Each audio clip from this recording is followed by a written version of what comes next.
Okay, welcome everyone. I'm calling to order the Beacon Hill Architectural Commission public hearing at 5:02 p.m. on December 19th, 2024. This is the December 2024 hearing of the Beacon Hill Architectural Commission. My name is Mark Kiefer. I am the chair and joined by Commission Vice Chair Arian Allen, as well as Commissioners Fleck, Given, Jackson, Richmond, Steele, and one more time for Mo. Is Mo here? I don't believe Commissioner Feingold has joined us yet. We'll let you know if he does. Today, the commission will be holding a public hearing to review applications in accordance with the Commonwealth of Massachusetts Executive Order suspending certain provisions of the open meeting law, including the subsequent amendments. We're conducting this meeting online, which is to say over Zoom. To ensure public access to the deliberations of the Beacon Hill Architectural Commission, the public may access this call through telephone and video conferencing, again, aka Zoom. As you may have heard, or if you just joined, this hearing is being recorded. So all further conversations between commissioners should be audible to the public in attendance until the hearing is adjourned. At this point, we'd like to acknowledge any elected officials or members of the media who are present. I'm just looking here. I see Dan Murphy. Hi, Dan, from the Beacon Hill Times. Welcome, Dan. Thanks for joining. Anyone else, elected officials or media? I don't believe I see any. We'll certainly acknowledge you if we find you. Apologies in advance if we've missed you. Let's see. Members of the public will have an opportunity to ask questions and provide public comment on applications and discussions. We'll give you a heads up when we're ready to do that. We'll have a public comment period during each of our adjudications of each of the applications. And so we'll give you a heads up when it's time to take public comment. At that time, when we let you know it's public comment time, if you want to be heard on the record, you will need to raise your hand, quote unquote, which is to say in the Zoom, according to using the handy button that should say raise hand at the bottom of your screen, and as illustrated by the handy instructions that you should now be seeing on your screen. Thank you, Nick. Nick will call on you and acknowledge you in the order in which the requests are received, as it were. And again, we'll give you the heads up when it's time to take public comments. Okay, I think we are ready then to move on to the agenda. And the first item, we're going to begin the hearing with the violation review hearing. And the first item on the agenda is 71 Mount Vernon Street. Is there an application? I think I just saw her, Vanthia, from 71. Yes, there she is. I think Nick's just going to need to unmute you. There Hi. you go. Good evening, Hi, gentlemen. welcome. Thanks for coming in. Thank you. So I think we've got it up on the screen now. We've got some info that Nick has provided in the file, but you want to just give us a quick summary of why we are here, as it were. Evanthia, please go ahead. Yes, of course. We should have filed an application prior to having put down the walkway. And what we didn't put down what we removed, which was like a slate/concrete. And we also we did the sidewalk over as well. And at that time, we also did the walkway. We incorrectly had put the sidewalk down in a herringbone pattern. We corrected that the very same day. And then we were in violation because we didn't put the appropriate material that we had removed from the walkway. And so we have since submitted the application through Arthur Chu's office, and our architect, unfortunately, was not able to be with us this evening. That's David Freed. And in the interim, I had walked around the neighborhood, and sorry for the late submittal email to you today, Nick, but I had submitted walkways basically in our immediate neighborhood on Mount Vernon Street, which is 69 Mount Vernon. There's a photograph of ours, which is 71 Mount Vernon. 73 has slate and concrete. I also submitted 79 concrete, which is a brick walkway. 81 Mount Vernon is a brick walkway, and 83 is a slate slash a concrete walkway. So there's kind of a mix in the immediate neighborhood. And I thought it may have been characteristically in line with the neighborhood, the immediate neighborhood, and not to deviate away from, preserving obviously the characteristics of Beacon Hill. So that's why we're here. Okay, thank you. So just to sum up, the walkway previously was bluestone slate material. It's now been replaced with the brick. Nick, if you can go back. Actually, Nick, do we have forgive me to put you on the spot, Nick. There's what it looks like now. Maybe we go out to Google Maps or something if we want to just see for our commission's benefit, just in case they're not familiar with what this or can't quickly recall what this did look like until the paving was replaced. Oh. Forgive me, Nick, if that's not easy, we can move on, but I'm sorry. The other thing I wanted to say was that it was in very, very bad shape. We did a lot of construction there. We also had utility companies that did a lot of digging to get into the building. And so it went from bad to worse. And I tried to also submit a photograph of the garden area because it's cleaned up nicely from what it previously looked like. But and like it was like sinking, and I've noticed in some of the other walkways also that there's like a large, like when it sinks those sectional pieces, it creates like a lip in like those pieces, and they're pretty sizable. Some of them are even an inch, even more, which I just thought for safety reasons over time, that would eventually probably sink. right. Okay, so that's the gist of it. This was not applied for and wasn't approved. So we've got a violation before us, and we've got an application that is requesting ostensibly ratification of the work that has been done, the replacement of the slate with the brick. I see Commissioner Fleck's hand is up. Ed, did you want to get in here? And clarification questions from the Yeah, commission. I do. I had a question for the applicant. It looks like this was a pretty significant project over an extended period of time. Is it safe to assume, and Nick, you could perhaps weigh in, did you go through the application process for other visible changes to the building facade previously? Yeah, I can chime in here. So I've been keeping a close eye on this project, and it does appear that the work on the exterior of the building is in compliance with an approval they received approximately 2 years ago. Great. So it would seem to me that we don't have a situation where there's a lack of awareness or ignorance of the process and the expectations, nor are we questioning the motivation in terms of the prior, previous conditions and the need perhaps to clean things up and improve them. But it's really a process question and then an appropriateness for what the end result is, correct? Yes. Okay, thank you. Commissioner Richmond, I see your hands up. Yeah, I think that this particular owner, haven't we had other violations from this owner? I believe we have. Nick can probably speak more directly to that. I don't know that we have had on this property, but it is my recollection, and I'm happy to be corrected.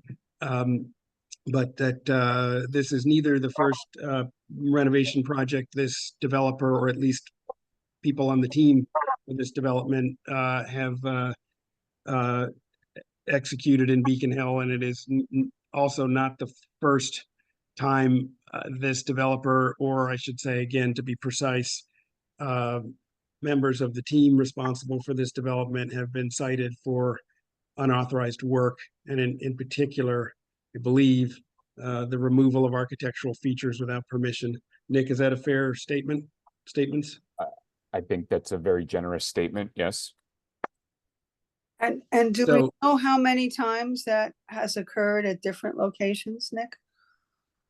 I think we should focus on this application, but for context, approximately 3 or 4 properties with multiple violations per property. Right. Okay. I mean, I think the reason I'm asking the question is that, and I'm following up on Commissioner Fleck's very good question. I mean, this is not a situation where it could be said that it was done out of ignorance, or out of not being familiar with, what our requirements are. And I think I understood from something I read that this was the original Bluestone. And I'm sure that it needed to be repaired. Bluestone does need to be repaired, but just taking out the original stone and without any regard for the rules and regulations of the Beacon Hill Architectural Commission, and it being something which we have seen before from this developer or from his team, is very troubling to me. Right. Thank you. So I do have to ask that question, just to be more direct. I'm sorry, Michelle, what's the best way to pronounce your first name? Evanthea, hi. What's Hello. up, man? So I have to ask just directly, why didn't you just simply reach out to us? I don't want to talk around, I just want to ask directly. No, and I agree with you, and we should have reached out directly prior to anything having been done of removing and gotten approval and authorization, and I am owning that 100%. But no, my question is why? Why didn't you? I think it was just so much going on at once, and just jumping around in so many different directions and a lot of moving parts. And I think when we did the sidewalk, I think we just extended to that area while we were doing the brickwork. And that's it. We should have. Right. Excuse me, Mr. Chairman. Yes, let the record reflect Commissioner Feingold has joined the meeting. Please, I'm Mo, go ahead. sorry, I had terrible trouble getting on, and I just joined the meeting. So which address are we looking at here? 71 Mount Vernon, I believe. 71 across the street from me. Yes, Yeah, so I to believe. speak.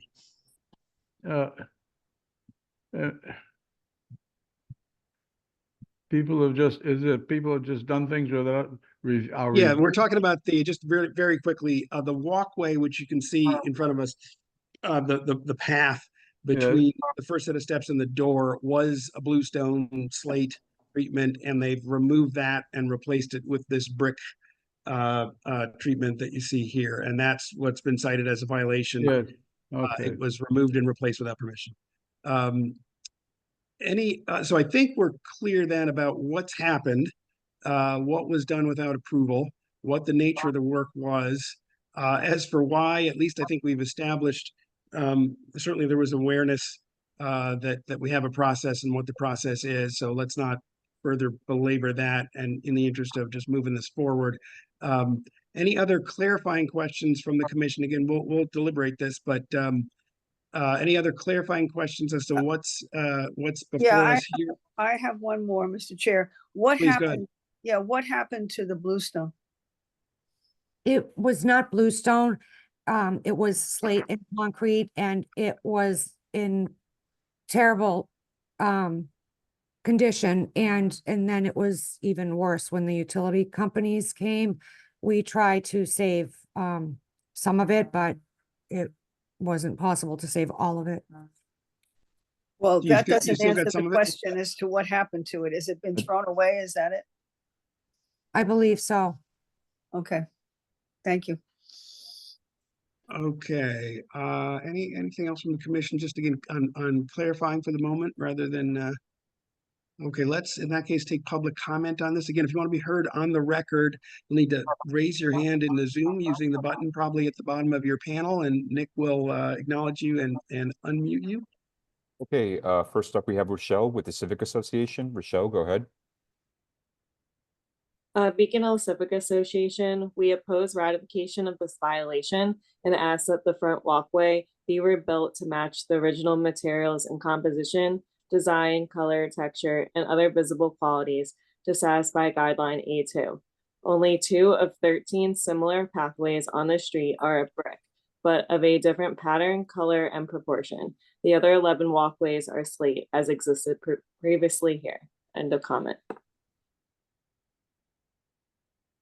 Okay, thank you, Rochelle. Let's see. I am not seeing any other public comment, Mark, and I do not see any in the email, so we can close public comment for this application.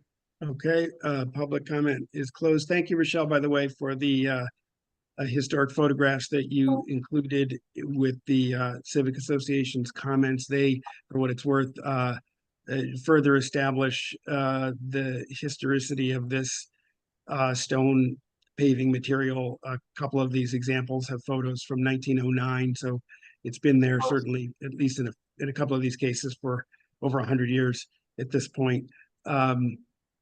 Okay, so I think, you know, what the application is asking for ratification of this change. And so I think, you know, the question before us is, should we allow this change? Or I think in the default would be to require the replacement of the brick with something matching what was there before, or at least to the maximum extent possible. Or reasonable. It sounds like maybe there were individual slabs that had been piecemeal replaced with concrete, and I for one would not advocate for that.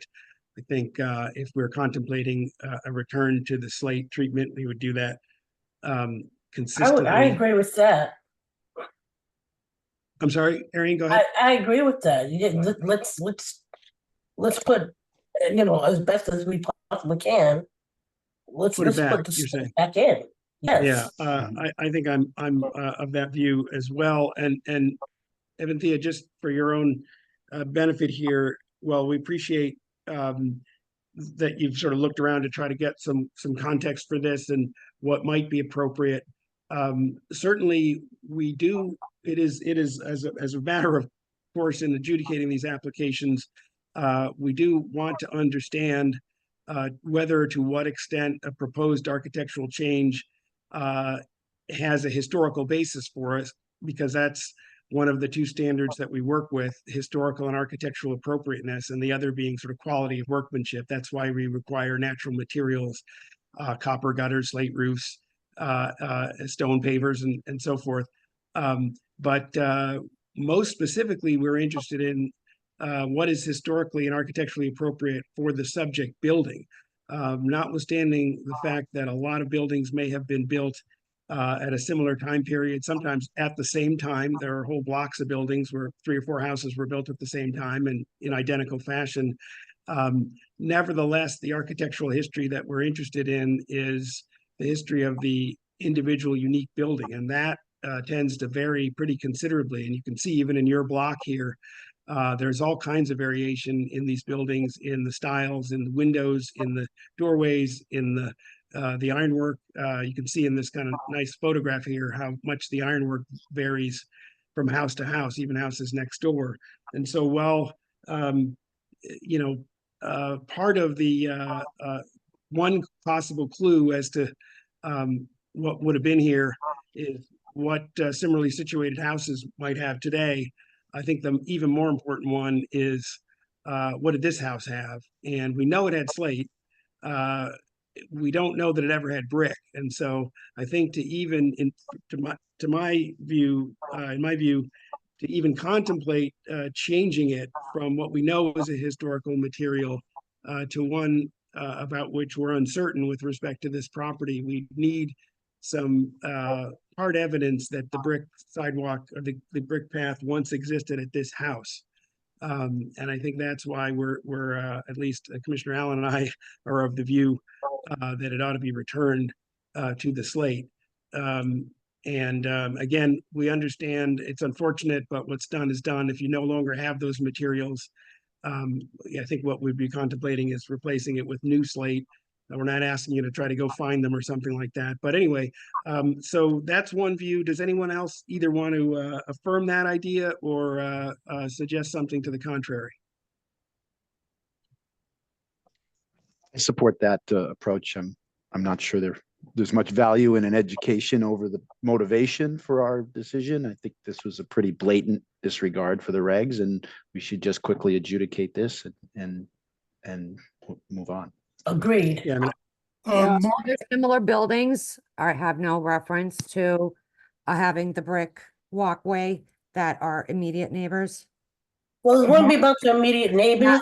It would be Yeah. about your actual I'm talking location. about- Right, Ms. No. Nasios, I think the veracity of the explanations is probably, suspect, so I think we just need to, Okay, so you'd like figure out to what we're gonna do, right? remove it and replace it with slate? Yes. yeah, and I think to give you further guidance here, and I think we'd want to get Nick involved in just verifying the material, maybe looking at a sample, and so Well, it forth. would be large pieces that I would have to locate. Oh, yeah, Mhm. yeah, and we understand that for sure. And I think Nick can be helpful in Oh, that. that We would be understand, by the way, wonderful. that Sure. again, that this material, we know that it varies in color and so forth. So again, we're not trying to, what's most important If Nick is that could- we, If Nick could give me some guidance as to Yeah. where I could get the exact material, I'll be happy to get it and replace it. Yep, it just happened on Walnut Street. We have a quarry I can refer you to. Wonderful, Yeah, thank you. yeah. And Evanthea, the one other thing, again, working with Nick, he'll help you with this, but so what we're most concerned about is just replicating the condition, the treatment, the architectural treatment, not the condition. We understand that the slate was very deteriorated and so forth. We're not trying to replicate that. But for example, you probably noticed when you're looking at your neighboring properties and so forth, that the size of these pieces tends to vary. And so what we'd like to try to do as much as possible is replace them with slabs that were, approximately the same size and configuration as what you had before. Yes, I have photographs of the before, so I can. Oh, great. Okay, Yeah, perfect. I Yeah, have that's plenty what of we wanted. pictures, so I can, work with the size and get Nick's approval prior to reinstalling, Okay, prior uh, to installing. Could we see an great, thank you. enlargement of 73? The image, it's got large, Yeah, fairly sizable um, pieces. how do I do this? Well, but Um, the existing condition is in the existing yard images. It looks like 100% bluestone slabs from stairs I'm simply to looking at, sidewalk. I'd simply like to get a sense of the scale. of yeah, a- Ralph, you can see in the Google Maps view, actually, get a pretty good sense of, these are not the biggest. These slabs are not quite as large as some of the neighbors, actually, which hopefully will make this a little easier to replicate. I have pictures of the before. It was, Yeah, it was- Ralph, I was just pointing out, there's a good view of what was in this particular spot. I in know, terms of but, size and scale.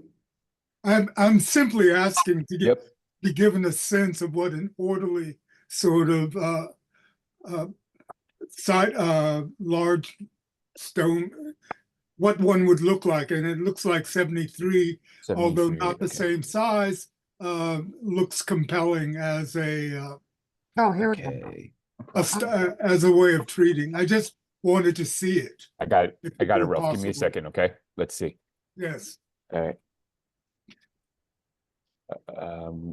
okay, thank you.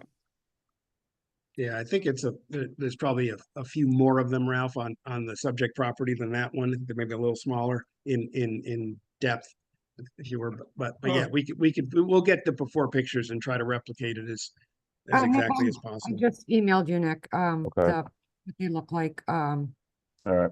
they look like before. Commissioners, any other views on this? It sounds like we've got a consensus, but I don't want to presume or cut anyone off. Anyone else want to weigh in? I did want to ask about the granite curbing on the side. Is that the original or was that replaced as well, Ms. Nasios? It was replaced with the exact same material with the granite. Thank you. Okay, and Yeah, that's the view. is it oh, look at that. I thought that was a Oh. really compelling, original state. There's image right another there. view, another photo as well, but this was what was originally there. And I don't know if you can see from with the dark lines that kind of go across, that's where it was like sinking. Yeah, and again, Hard to see it in the At the photograph. seams, yeah. What most Yeah, people would yeah. do is they pull them up and they reset them. yeah, which so you that can, they're again, level. you, by all This is- means, just to be very clear, Evanthea, we appreciate and it's okay. You'll set them so that they're flat and safe and stable and all that. right? You don't have to replicate that uneven condition or anything like that. It's more just, we want the same material in the same general configuration. And Okay, so, there thank would you. be This photo was very helpful. specifications to the sizes, whether it's, 4 feet by, whatever it is, we'll install whatever Nick, shares with us of what we should install. That's what we'll do. Great. Okay. So let's see, I will move let's see, so I'll move that the application to ratify the replacement with brick be denied. That with respect to the violation, let me run this by Nick. Let me just pause the motion for a second. I was thinking remedial action order and give them 60 days. How does that sound, Nick? I don't have a sense for how long this will take. I think sometimes the sourcing of the stone takes a little bit longer, so I would Yeah. probably recommend 90 days. Okay, we'll do that. And then with respect to the violation, a remedial action order specifying the work to be completed under the supervision and with the prior approval of staff within 90 days from the receipt of the determination letter. I second that. Okay, we will vote. Commissioner Allen, Aye. Mr. Feingold. I'm so conflicted. I abstain. Okay, Commissioner Fleck, Aye. Commissioner Gibbon, Aye. Commissioner Jackson, Aye. Commissioner Kiefer votes aye, Commissioner Richmond, Aye. and Commissioner Steele. Aye. Okay, the motion passes. So, Evanthea, you will get a letter from Nick just summarizing our determination. If you have any questions about that, please follow up directly with Nick. And in any case, be in touch with him as you work to do this, get this work going. And thank you very much for coming in. It was just weather permitting. That was the only other thing I was gonna add, that obviously the 90 days I'll communicate with Nick. It's just, Yeah, oh, we understand, right. thank you, gentlemen. Okay, thank you very much. Thanks for Bye. coming in. Thanks. Okay, and next on the agenda is 94 Charles Street. Is there a representative from 94 Charles Street, AKA, let's see. Trying to find it here. William Hardy, is William here? There he is, right there. Just gonna fix my light here. We have William. Folks, you there? Yes. Can you hear me? Yep. Oh, there we are. Hi, is that William? Yep, and I'm here with my colleague. Amanda, hello. Hi, welcome. Thanks for coming in. So this again was cited for a violation. It's the sign. You've replaced the sign in front of your business at 94 Charles. So do you want to just summarize? And this is again, as I would understand it, Nick, correct me if I'm wrong. Yes, is ratification for you have replaced the sign and you're asking, that's the old sign, and you're asking us to ratify the replacement sign, which you have installed. Do we have a picture of that? That's what it was, the Charles Street Inn, and that's what it looks like now. And just to cut to the quick here, William and, was it Amanda? Yes. William and Amanda, you have ostensibly retained the frame of the prior Charles Street Inn sign and installed on top of it, inside the frame, but on top of the face of the prior sign, a new metal sign, painted metal sign, which looks like this, right? Yeah, if Nick, if you don't mind, that close up of the pass that we sent you, that is yeah, that one. And the bracket's the same? You just hung it on everything else is the same? So yes, to give this sign structurally is no different besides the additive of a metal typeface that is overlaying what was the 94 Charles sign. And we changed the sign because we rebranded, and we were, we had, as a hotel, need wayward identification for incoming guests. Okay, just one last clarifying question. So it's just, is it painted letters on a panel made of metal, or is it metal letters on something else? It is painted. Yeah, okay, and so the inside of that frame, the flat part is metal. The rest is the existing wood that was there before, right? Correct. Nothing, the sign was never removed Yeah, to even do the work. The got sign was there the entire time, and our contractor left it there. okay, and then and again, just one more time, it is metal. It's a metal insert that's got the letters on it, right? Correct. Not plastic, it's not wood. Okay. Nope. Very good. And it's on both sides, obviously. Same on both sides. I know we're just seeing one view here, but is that right? That's correct. Okay. Very good. Dimensions haven't changed, bracket hasn't changed, the outside of the sign hasn't changed. So commissioners, any further clarifying questions as to what is before us here before we take public comment on this? Actually, I'm gonna ask Nick, what's the thoughts of staff? Oh, I'm unmuted. So I mean, I think the original sign was fine. And I think the change in the name is obviously fine, but it was a really nice classical sign before. It would be nice to Yeah. go back to the J. Miller Flats with the carved letters versus a metal panel letter, because it was such a handsome sign. So that's what I would recommend. So Agreed. to just why the sign is not carved is our designer with our typeface and brand, those letters, the feedback we got from our design in terms of the brand was they were too small to carve. Right. Okay. Any other clarifying questions before we take public comment? So just to clarify, it's the same title, everything's the same, just that you changed the font and made it metal? I'm sorry, I didn't understand that question. So the sign that's underneath, is everything pretty much the same, or? It's Oh, that no, area. it used to be the Charles Street, all right, so, all right, I see what's going on there. Yeah, that exactly. They just replaced the green part in that view. Okay. Anyone else? Okay, why don't we go ahead and take public comment again? If nobody heard on the record, please raise your hand using the button on your Zoom panel, probably at the bottom. Nick will unmute you and call on you in turn. Okay, first up we have is Rochelle with the Civic Association. Rochelle, go ahead. Beacon Hill Civic Association, we do not oppose the new blade sign, a panel inserted into the existing sign as it is appropriate and satisfies guideline I6. End of comment. Thank you, Rochelle. I think that's it for public comment, Mark, so we can close it for this application. Okay. Well, let's see. So it was a very nice sign that was there before, which had these incised letters. Strictly speaking, I believe the sign does comply both with the city sign code and our own architectural guidelines with respect to signs. We do allow metal signs. There are several even within a block of this business.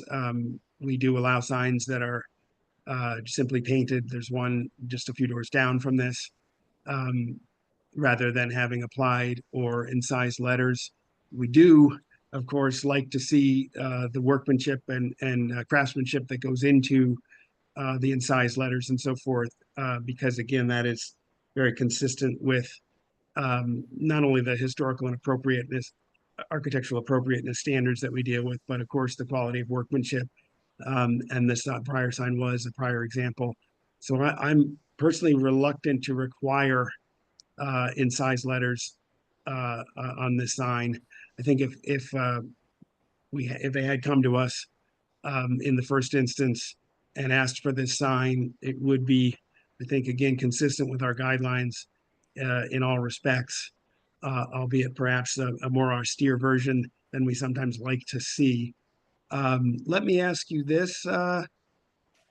Was there any contemplation of using applied letters that would be raised from the surface as distinct from, you mentioned the problematic nature of trying to get that thin font incised. Did you think about using applied letters? Throughout the process, there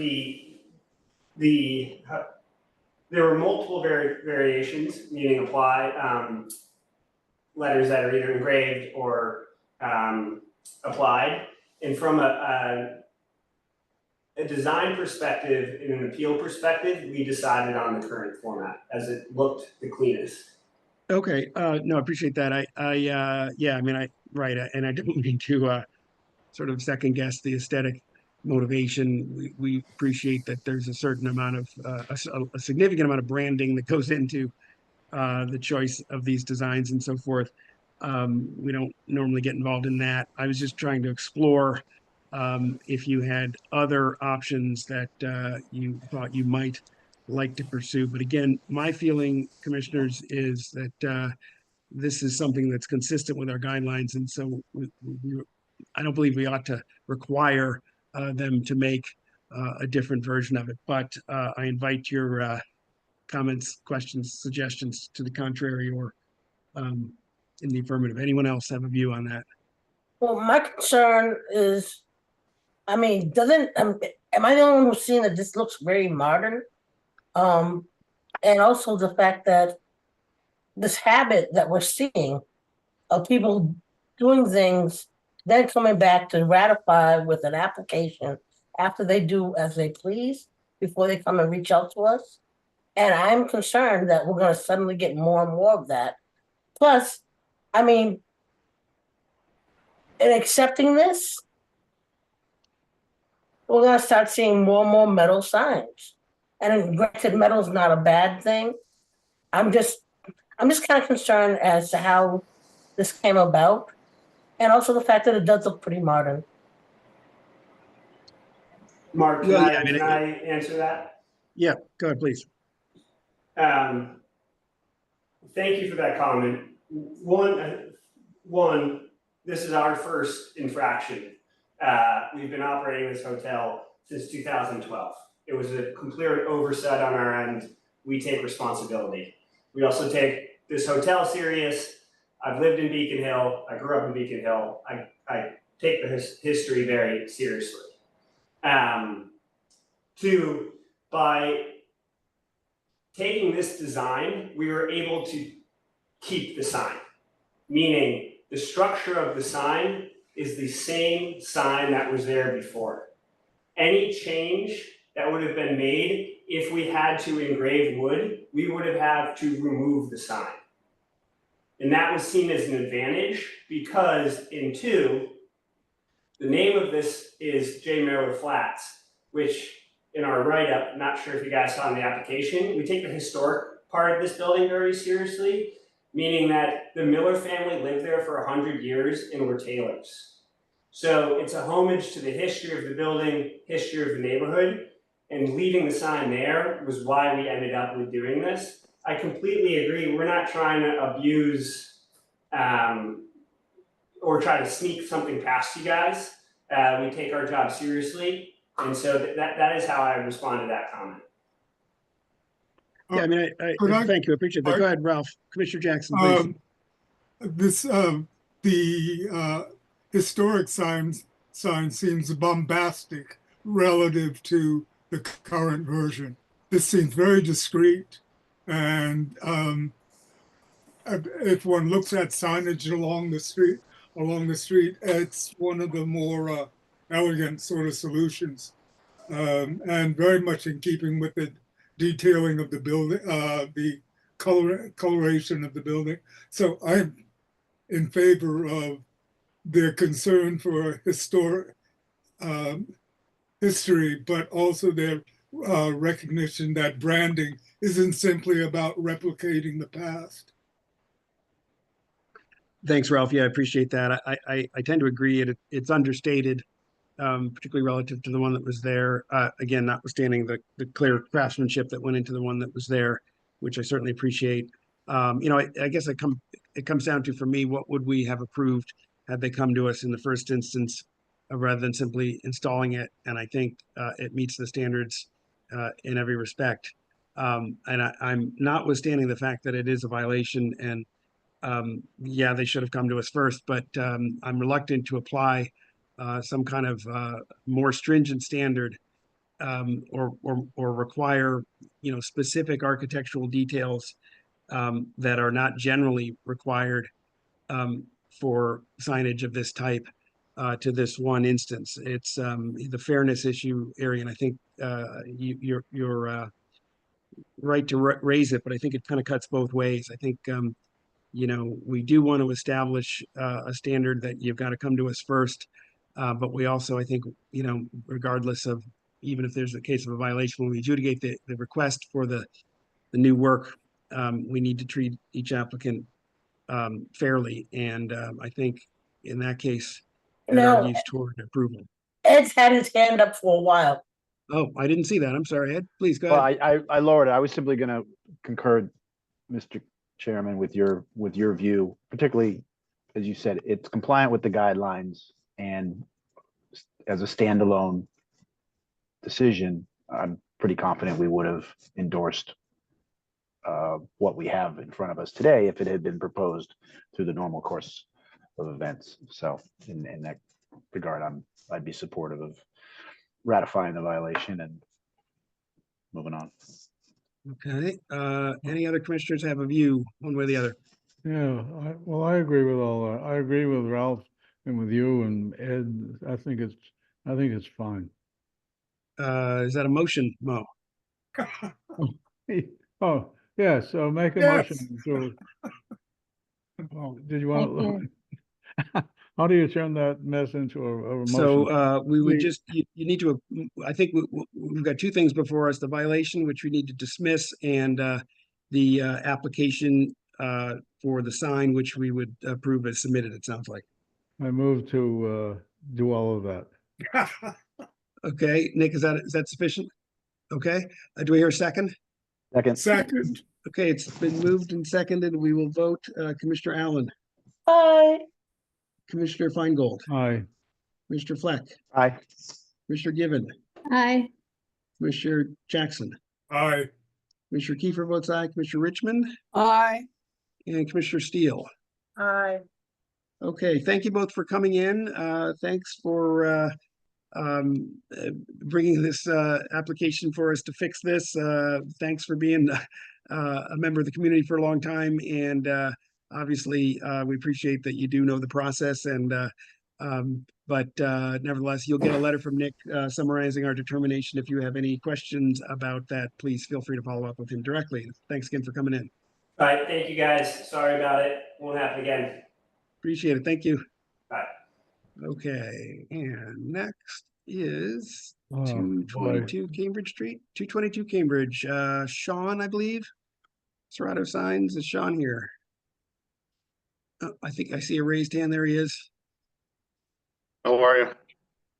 Hi, Sean. Welcome. Thanks for coming in. Thank You you. want to just give us a quick summary of why we're here? So we Starbucks did a renovation for the new branding for the inside of the store. And the exterior signage, the exterior letters in the blade sign remain the same. And they added interior window signs designating that store is a pickup only store. The window signs are within the 30% of the square footage of the window. I believe the original drawings are that they're illuminated, but they can be made non-illuminated pretty easily. And it's the stuff that's in blue. If you go back one, it's the signage just that's shown in Yes. blue there. Is that correct? Yep, Okay, and so yeah, it's just got the Starbucks logo and then it says pickup and it's hanging in the window.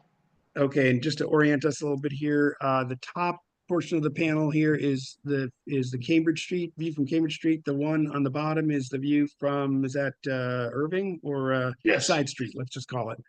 Yeah, I think it's So around the Irving. corner. Irving. Okay, very good. So now this is again, just for clarity's sake here. This is wholly on the inside of the window, correct? Correct. It's And not moreover- attached to the window. It's Yeah, hanging from It's louver hanging, tube. okay. Yep. So, strictly speaking, I think there's a very real question here as to whether that's even in our jurisdiction, but you've taken the trouble to submit an application here and to show us this detailed diagram here, so. Yeah, I we think ought to at least- Starbucks received a violation letter. Yeah, well, we appreciate you coming in and answering to that, as it were. Okay, and so this is already installed, but again, it's on the inside of the window, not in contact with the glass. And again, for the public and commissioners' benefit, Sean made reference before to this 30% rule, which is the city sign code. Apart from our jurisdiction, we have delegated to us jurisdiction over the city sign code for signage that falls within our district, and this, of course, is being on the north side of Cambridge Street, is now in the district. However, it's on the inside of the window, so it's technically not in our jurisdiction, but the city sign code still applies. And the city sign code requires signage hung in this fashion on the interior of windows to constitute no more than 30% of the window area. Which I think we can see. I won't require you to show us oh, you've got it right there, 6 square feet. Okay. You can see in the diagram, he's actually measured it. Thank you for doing that. And this does still comply. Okay. Commissioners, any other questions as to what is it at issue here? Perfectly said, by the way, Mark. Thank you. No, Okay, let's take public comment if there is any. If you want to be heard on the record, press the raise your hand button, probably on the bottom of your Zoom panel, and Nick will unmute you and call on you in turn. Okay, first up we have is Rochelle with the Civic Association. Rochelle, go ahead. Beacon Hill Civic Association, to clarify, no comment, end the comment.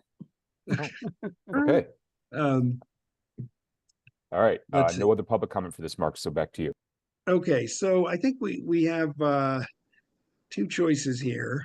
Again, since Sean has gone through the trouble here of coming in and answering for this, I think it is important, just as we have had in adjudicating signage and some of the nearby buildings recently that are newly in the historic district, that we I guess I should say maybe pay particular attention to our discussion of these applications or buildings that are newly within the district, in the interest of just providing a clear record of decision and just further clarity about the nature and extent of our jurisdiction on Cambridge Street going forward. And so I think in this case, I would say we want to be clear about just whether to what extent we have jurisdiction in this case. I am personally and candidly uncomfortable asserting that we have jurisdiction in this case. So one path we would have forward is to just dismiss the violation and issue a certificate of exemption. I don't know if we've done that in forever, but another path, an alternative, would be to simply approve the application as submitted, but maybe even put some language in the determination letter that acknowledges the limits of our jurisdiction here. And commissioners, I welcome your thoughts on that issue. Sir, I think that's fine, except I believe the sign should not be eliminated. Okay, yeah, and like I said, we could easily make that happen. Okay, appreciate I think it's as described, it's hanging, it's independent of the glass and its interior, and it can go away very easily, and it is not a permanent fixture in a sense. So anyway, that's just removing the elimination is the only thing I would recommend. Okay, well, Sean, we very much appreciate your willingness to do that. Again, particularly in light of, just to be clear, I don't necessarily believe we have the authority to make you do that in this case, but it is an issue which we do concern ourselves with because at a higher level, of course, our goal here is historic preservation and trying to I think it's our hope, certainly for Cambridge Street, that the inclusion of these buildings in the historic district will raise the standard of architecture on the street going forward. And so anything that does that, I think we would appreciate, whether it's strictly in our jurisdiction or not.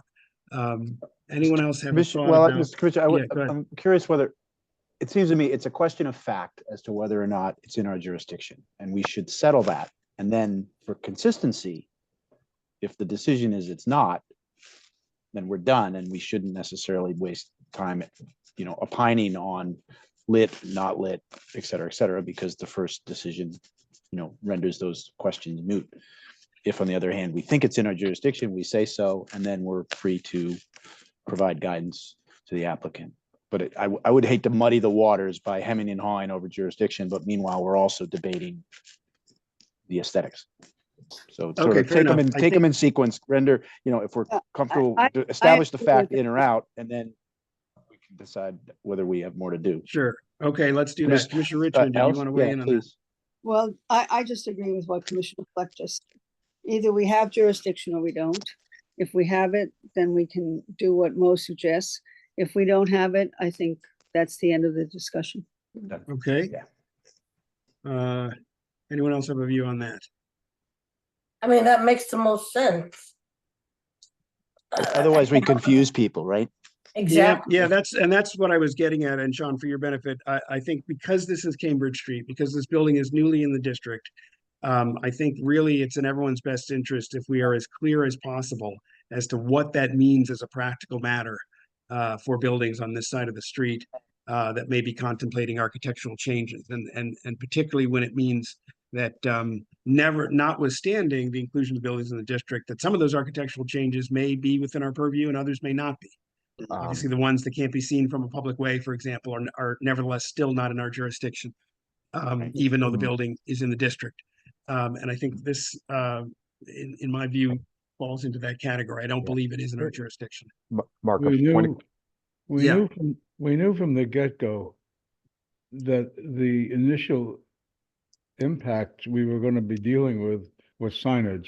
The architecture is going to take a long time before there's any changes, probably. Certainly the signage is going to keep changing because it's commercial all the way up and down the street. Yes. Have we, in the other instances, we should be consistent with what we've agreed to before. And this is a new one in this sort of catalog of way you do graphics. It is and it isn't, Mo. Actually, this is not the only building in our district that has this kind of signage hanging inside a window. It's not even the only Starbucks, to be honest, in our district that has signage hanging inside the window. Indeed, even the Starbucks on Charles and Beacon has a real estate office above it that has a sign that's actually quite analogous to this. It's even larger, in fact. Right. Is it eliminated? It was. it was. I think it is. Yeah, it's been removed, actually, Oh, has it? Yeah. but the use case is the same. I mean, my view, just to round out my comment, and I realized I probably stopped, was I think we should assert that it's in the jurisdiction, and then my personal sense is to ratify what's been presented as acceptable. But that's one man's view. Nick, That you way were we're trying to say consistent on the something earlier. jurisdiction. Yeah, sorry. I'm sorry. No, Nick, Nope, Nick was trying to say something earlier. And Yeah, so I think I tend to agree with Mark. I am going to make sure that there's a distinction between talking about interior signage and interior decals, because interior decals are applied to the window and the window is regulated. So I would argue that the decals are absolutely regulated if they're applied to the window. Additionally, just reading this out there, again, I think I do tend to agree with what Mark is saying, but it says sign guideline I-13 specifically states that signage within storefronts shall be appropriate to the business and should not be excessive. But my main point is I want to make sure that we distinguish between signage on the inside of a building and decals, because decals, I think it's pretty clear that we do regulate them because it's applied to the window. That's a good point. Thank you. So Ed, forgive me, Commissioner Fleck, I realize, I apologize, I think I cut you off, I now realize before, no, I it's didn't mean to do that. It is, are you saying it's your view that this is in our jurisdiction? Did I hear you correctly? Well, as a basic guiding principle, I would have assumed that we would want to have an opportunity to weigh in on signage in windows. Now, having heard Nick's distinction in terms of the code, that which is applied to the window directly and that which perhaps is suspended but not attached to the window, I can be persuaded. What I worry about is people sort of gaming the system, and they can do whatever they want as long as it's a 1/4 inch off the glass hanging from the frame on the inside, but of a nature. And maybe it's the appropriateness phrase that he cited, which allows us to assert ourselves even on the interior if we find something that is, quote, inappropriate. Right. So Well, in all yeah. cases, it becomes ours to deliberate on, as opposed to just a blanket, as you say, a dismissal because it's not in our jurisdiction. Because at that point, we're sort of throwing the baby out with the bathwater. Well, just to clarify one thing, the guidelines, first of all, are made pursuant to the law, but they're not the law. They don't establish our jurisdiction. They simply provide guidance as to what is likely to be approved or not approved when we adjudicate applications pursuant to the law. And so, yes, there are guidelines respecting the storefront as a whole. And I think there's great wisdom in those guidelines that we take into consideration when approving individual signs, you know, the number of signs, the placement of signs, the size of them, whether they're in, you know, in proportion to the existing guidelines and so forth.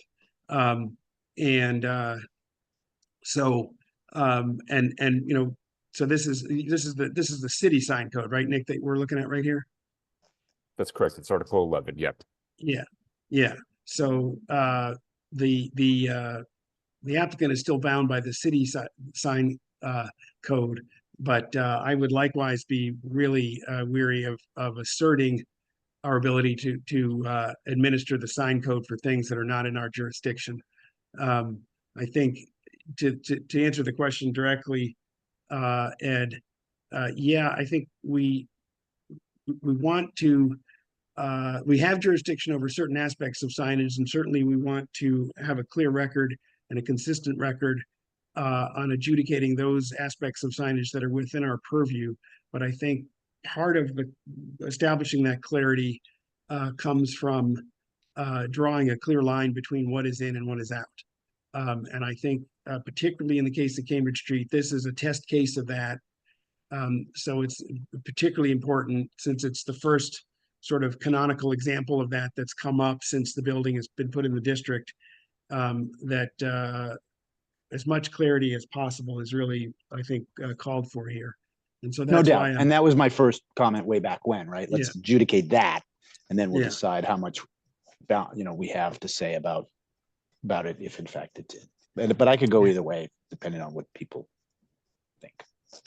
Okay, well, I would I think personally I'm again reluctant to assert authority that is likely to be challenged going forward. I think because again, it's an important distinction, I would say, just at a very high level, that the clear distinction between interior and exterior features, that is to say that the jurisdiction of our commission and the enabling legislation empowers us to regulate exterior architectural features, I think is important to furthering the purposes of historic preservation generally.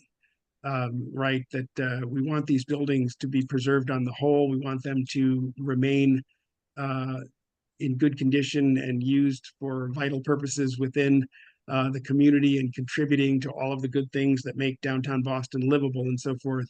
And so I think the compromise that was reached in the wisdom of the general court when they developed this legislation to make it pass and to make it feasible was that our jurisdiction would stop ostensibly at the facade. And so that's another broader reason why I'm reluctant to assert any jurisdiction that sort of tests that boundary. Okay, anyone else who's not weighed in on this, commissioners? Who wants to? Oh, are you gonna make a proposal? Well, I will make a motion if that's what you were asking. I would move that the application be dismissed for want of jurisdiction, and that the applicant be issued a certificate of exemption for the signage. I second that motion. Okay, we will vote. Commissioner Allen, Aye. Commissioner Feingold, Okay. Commissioner Fleck, Aye. Commissioner Gibbon, Aye. Commissioner Jackson, Aye. Commissioner Kiefer votes aye, Commissioner Richmond, Aye. and Commissioner Steele. Aye. Thank you very much for coming in. I hope it doesn't seem like it was a waste of time, but we very much appreciate your conscientiousness in this and coming in to let us deliberate this. It's obviously, I hope you could tell it's important work that we get this right, and we Yeah. appreciate your forbearance in that. Thank you. Yeah, no problem. Thank you very much. Thank you. You'll get a letter from Nick, by the way. Okay, thank you. Thanks. Okay, let's see, what is next is 90 Chestnut, I believe. 90 Chestnut. I think I see Guy Grassy there. So 90 Chestnut, if you were here for 90 Chestnut.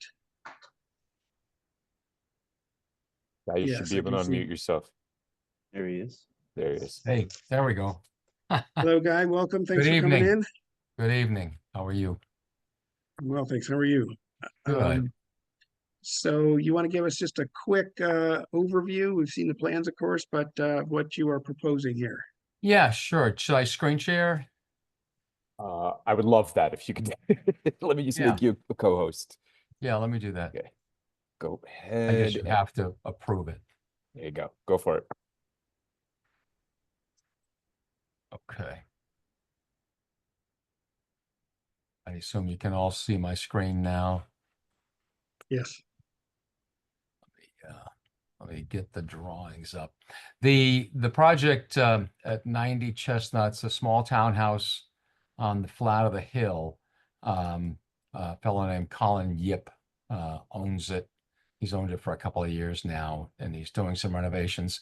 I guess Nick has been kind enough to approve the majority of the work in the application administratively. There's some minor things that we're doing. Maybe the most significant is we'd like to replace the windows on the back of the building. They're marginally visible from River Street, but you can see some of them at an angle through some buildings, and I'll show you what that looks like. Yeah, Guy, we can save you some time here.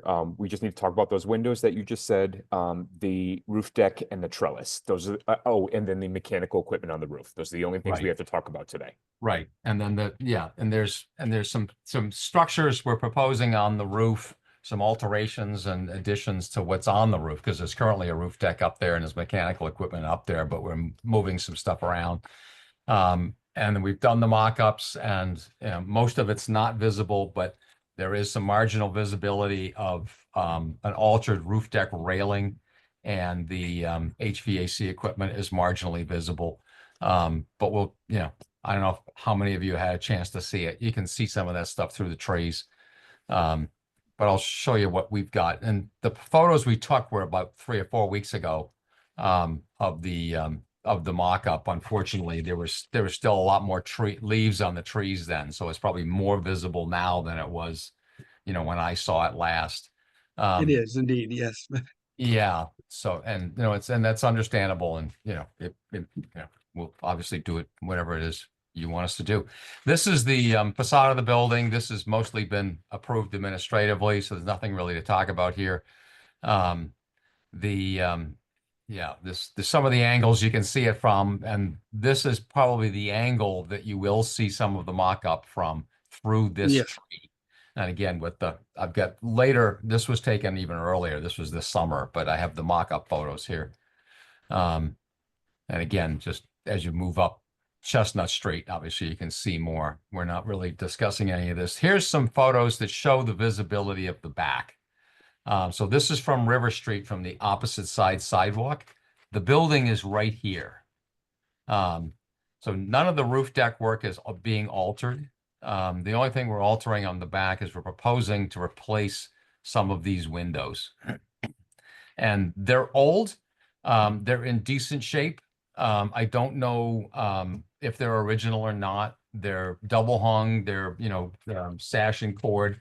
They're wider muttons than you would expect for a typical Beacon Hill building, but this is a 1900 era building, 1910 or something like that. So that's probably why.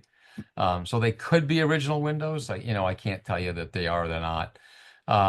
They're they're in decent shape. There's storm windows on there that are kind of falling apart. They're very leaky and don't fit well, so they leak a lot of air. So the reason that my client wants to replace them is so that he can get rid of the storm windows and be able to use insulating glass sash. And they're wide enough mutton that we can do that with insulating glass sash and replicate what's there. And I understand that your general guidelines are that you don't want us to replace windows that are serviceable. And I can't tell you that these aren't serviceable, because they are. We could fix them. It's just that I think it would be a whole lot nicer to get rid of them, be able to put, insulating glass sash in, get rid of the storm windows. And again, the visibility, this is what you're seeing. It's from a good distance. It's not like there's a facade here, on the street. So these again are the 3 windows in the side. And then there's this oriel, or it's actually a bay. And there's 2 levels of that bay that you can see. And as you move south, you can see more of it. So here it is again. You can't even tell that there's storm windows from this distance, but that's what we're dealing with. So it's, it's visible. It's from a good distance, so again, I don't know what the value of that is. This is just the architectural plan showing the location. These windows on the first floor are not visible. When you get to here, they are. So this window is visible. This one and this one are visible. This is not. This is not. And obviously the one on the back side of the bay is not. Same thing on the 3rd floor and the 4th floor. There's no bay up here, just this window here. And this is more difficult to see because of the angle. But again, that one is visible. At the roof level, all of this work back here exists. The hot tub, the deck, the railing system, the planters, all of that is existing to remain. We're proposing a skylight hatch that's about 3.5 feet tall. We've mocked it up and you can't see it from any place. The sight line from River Street's right here. So that's about the edge of what you can see. So that's why none of this is visible. And we mocked up the pergola and we couldn't see it because of the angle. He actually is not interested in building it any longer. So it's really kind of moot, but regardless, it's in the application and it's not visible. What is visible is the current roof deck railing is right here. There's a head house right here that we're taking down that slopes, and that is currently not visible. And there's mechanical equipment in this area, which you can't see from the street. We're proposing to remove that mechanical equipment and do new equipment, heat pumps right here. And they've been mocked up, and you can see them again from that angle. You can see the mock-up a bit through the trees. And then this railing, so we're proposing to move the railing, extend the deck out to here. I can't see it from across the street. Someone in the neighborhood meeting the other day said that if you back up against the buildings across the street, you can just see the top of that rail. So if that's the case, we can move that back and make that go away. But this corner is a little bit visible again through those trees. So it's really just. When was the last time you were over there? I haven't been there for a bit. I haven't Okay, been there 'cause since the leaves have come off. I have a photo. A lot of this stuff is really visible. Okay. And Yeah. that's, that may be so, because I haven't seen it since the foliage has come off. The pictures that I have make it's very difficult to actually see it. So, and again, it's, it is what it is. And if we have to do something else with these and move them inboard, we can do that. We can find a place to put them, and hide them. We can actually leave them where they are, which is, the reason it's visible is because of the building to the east of us is a story lower. So you get that angled view across, it's sort of unusual. From across the street, again, I haven't seen that this railing is visible, but I've been told that it is if you really try hard enough to see it, sort of pressed against the far side sidewalk. This is an elevation or a cross section through the building with the pergola and the skylight system, the hatch system, which again is not visible. And then the railing system, we positioned it right at the edge of what we thought was the line of visibility. And again, if we have to move that back to make it not visible from directly across the street, that's pretty simple to do. And then just the elevations. These are the windows that we're proposing to replace. You know, these here are visible. This one you can't see. And that's kind of it. And then the replacement sash would match exactly what's there. It's a putty glazed window on the outside. So we've got the existing condition detail and the proposed. It would be exactly the same width. It's a 7/8 inch wide mutton. And the same light pattern. We would replicate the sash, you know, the rails and stiles and all of that exactly. And then be able to get rid of the, you know, again, the storm windows. So it's a 7/8 inch mutton now, sorry to interrupt. Yes, it's a right. it's a 7/8 inch wide mutton now. Unusually large, as you said before, yeah. Yeah, it is. Yeah, it is. And we had some interior photos of the windows. You know, suffice it to say they're in decent shape in terms of appearance. They're not rotted and falling apart like you do see some of them. There's a couple that have reinforcers, you know, the sort of angle brackets on the corners and stuff that could be fixed, you know. So I don't want to tell you that they can't be fixed. And then we do have, well, I don't know if you want to show your photos, Nick, of the mock-up, because they're more current, I think, than what we had submitted. While we're doing that, Nick, just a couple of quick questions, Guy. Just to clarify, particularly when we go to look at the mock-up, the pergola you're saying has been dropped from the, it's in the Yes. application, but it's dropped from the design. Yes, it wasn't visible in the mock-up either way, though, so. Okay, so that is a good segue. So my question was going to be, Right. is it mocked up though? Is it part of the Yes. mock-up? It Yes. is. Okay, so Yeah. when we look at these photos that Nick has, if you could please direct us to what components we are stating the obvious here, but which parts that are being mocked up are we seeing to the extent that we see them? Right. Here's the photos of the mock-up from up on the roof, Oh, yeah, that's helpful. if you care Okay. to see them. So that this Yeah. is what, and it's still up. So all of this business is Oh. up. This is the pergola. Oh, Guy, are you sharing your these are screen the- again? This is Sorry. the HVAC equipment. He but, is, you yeah. know, this is looking towards the rear. Okay. But it's, yeah, so it's all still there. It's just, yeah, you just can't see it. And it's your, going back, can we go back to that one for just a second? Sure. Okay, so the pergola is out. The AC equipment you just pointed to, is that part of the stuff that you said is in the middle and can't be seen? The existing equipment can't be seen. It's actually up here. But the proposed equipment is visible from that angle on, you know, just that Okay. front corner. But we'll Okay. see that in the other photos. I can show you our mock-up photos, but it might not be worth looking at considering. But all of this, yeah, this is the actual, that's a mock-up of the closest heat pump to that corner. And you do see this right here. And then this Sorry, is the railing Guy, system. I just want to stop you real quick. I'm just showing the mock-up that I put up. I'm sorry, I think you might have stopped sharing your screen. I can Okay. Sorry, I don't want to confuse the Yeah. commission. So No worries. let me just go back to you. So if you want to share again, sorry. No, that's okay. I mean, I think we're Okay. probably better off just looking. I just want to make sure you Okay. guys saw the mock-up photos. Yeah, we were seeing guys' pictures. Okay, so this is Nick's photo. Okay. Okay. Yeah, it is a so- lot so- more visible now. Yeah. Yeah. So can you Understood. just take us through, Guy, what's what here? This is the roof deck railing. Oh, I'm sorry. Yeah, I forgot I can't control the cursor. That's the roof deck railing.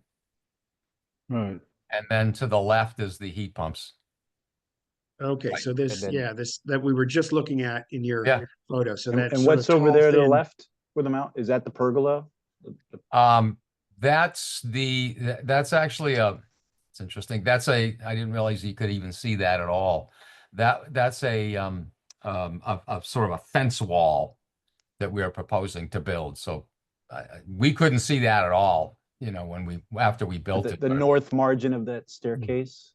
Yeah, it's just in front of that Structure? that hatch. Yeah, This because I'm is looking at the sort of- plan view while I'm looking, that's why I was curious, if that seems to be what you're Yeah, Mhm. I'm really surprised that's visible. That's because that's pretty far back, but it is on that easterly edge. So again, it's so because of the slope of that roof of the building next to us, I guess it's much more visible than we would have thought. This is a So roof then, deck railing? You're going to build a new roof deck and have a railing? Well, we were going to extend the roof deck that's there, but clearly that's a lot more visible than I would have thought Yes. from this angle. So we're gonna Can have we to s- push it back. And I assume you'll want to do the same thing with the heat pumps. Yes. well, yeah, but let me, again, just to help us sort this out, in fact, so I'm looking at this photo, which is very helpful, thank you, Nick, and your plan for the roof guy, and you've shown us where the current roof deck railing is. It looks like it's inbound of that chimney that we can see, right? So it's Yes, somewhere to the left of that correct. right now, maybe about where it looks like it's about halfway between where the two heat pumps go, maybe where that bush is, Yeah, something I like mean, that. I don't know if Nick, you want to bring up the drawings?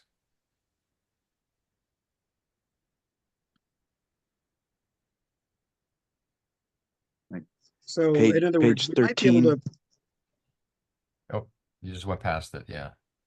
it's looking like we might be able to pull back the proposed location of the railing, but not all the way to where it is now, still give you some more deck and have it more or less almost entirely go away. Yeah. Okay, so that's, I think the sheet before this is the roof plan, I think might be easier to there it is. So the screen wall, you can see the heat pumps at the bottom right of the plan. There's 3 heat pumps right there. right. And then behind those is this fence that you do see the corner of, which I'm surprised at. That's not that way. It's right there. Yeah, bingo. Nick, would you mind Okay. zooming in a bit, Nick? It's a bit small and Sure, guys. some of the screens. Uh, Oh, there's the plus sign. I mean, I guess what we probably have to do Thank you. is just revise this and make it go away, and perhaps you can, assign it to Nick to come out and look at the revised mock-up, maybe the way to handle this. Yeah, I mean, that would certainly be an easier path forward rather than trying to kind of Right. second guess exactly what the impact of, a bunch of different revisions to that would be. But clearly you've got some room to work with here. Right. And you've got an existing deck. Again, it looks like it could be feasible to make it nevertheless larger than it is now, just not quite as large. And then again, just for our benefit, Guy, can you just confirm for us, the roof deck, again, it goes all the way to the back, and that's all existing, right? Yep. Does that railing change location at all? No, Okay, so what we see from back there on River Street and so forth, that's already there, that's not changing. There's correct. planters, there's a behind the fence, behind the railing, there's an existing railing that stays the same. Okay, so really, Right. But the visibility that question. we're talking. Yeah, go ahead. Material, I think the material was today it's wood, right? And Guy, are you proposing steel? It's a steel iron? railing, and it's like, I believe they're metal planters. They're black painted metal planters. Today. Yes. Yeah, it may look like wood because the planters are kind of right behind the railing, but Right. Yeah, there's the just a gray, black. the gray Yeah. vertical gave me the impression they were Yeah. the slat style. Okay, Thank you, sorry. No problem. Is the skylight proposed or existing? It's proposed, and it's mocked up, but you can't see it. Okay, yeah, It's that's pretty right, low. right in the middle, yeah. So can we go back to the photo again, Nick? Sure. Your Let's see. photo of the mock-up?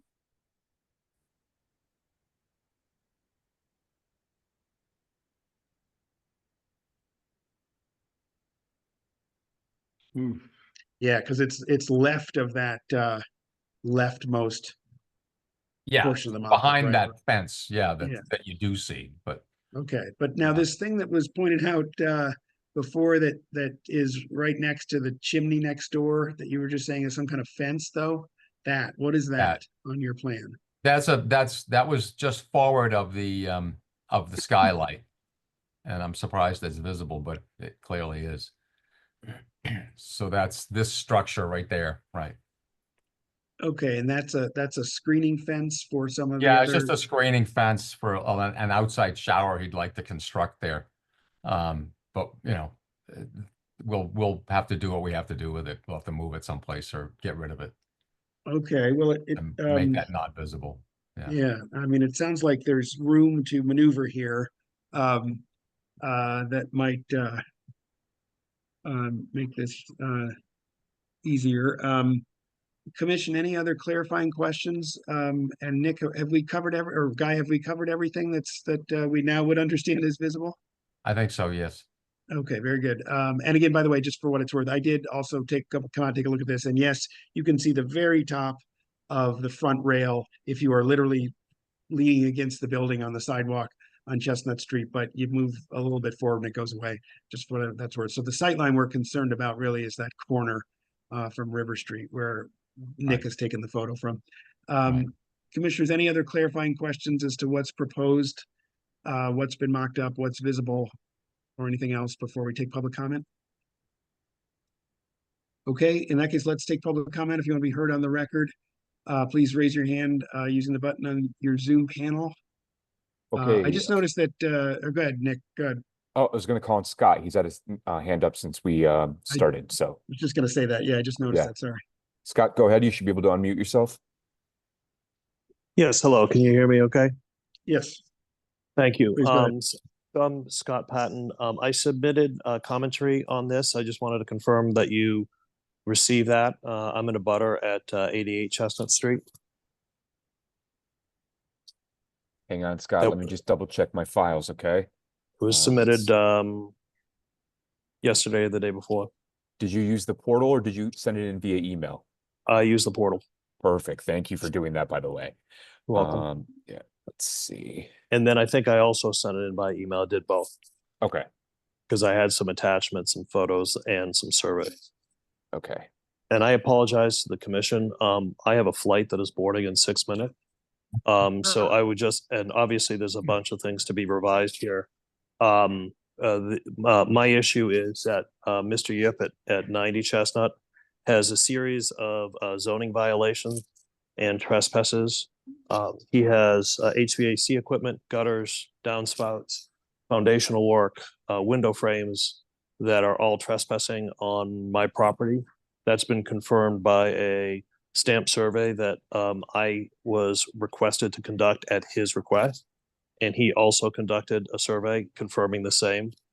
There's also a number of zoning violations. He has several zero lot line windows. He has a basement apartment with no point of egress. He has things that I'm sure the Historic Commission would not appreciate, like an AstroTurf deck with large chain supporting the deck. I've submitted pictures on all this. And while I welcome him doing work and improving his place, I don't think it's appropriate that the commission would support this while these violations, these trespasses stay outstanding and are not addressed. I've requested it several times. The inspection services have also informed him of these trespasses and these violations.